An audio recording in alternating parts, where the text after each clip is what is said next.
Mit parancsol?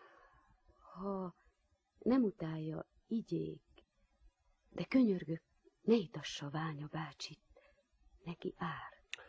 Jól van.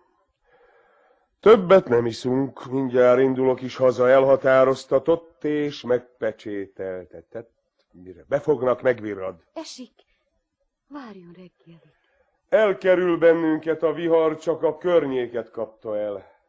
Megyek, és kérem, többet ne hívjanak engem az édesapjához. Én megmondom neki podagra, mire ő reuma. Én kérem, feküdjét, ő ül.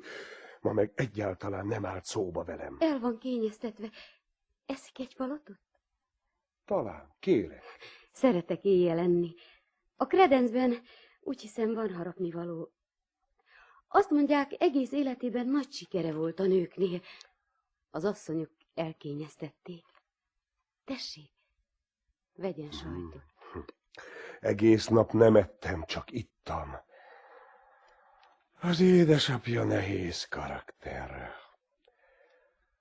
Szabad. Itt mostan nincsen senki. Beszélhetünk őszintén.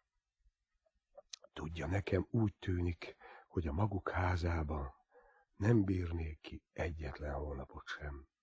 Megfojtan ez a levegő. Az apja, aki teljesen belevész a podagrájába, meg a könyveibe. Ványa bácsi a világ fájdalmával.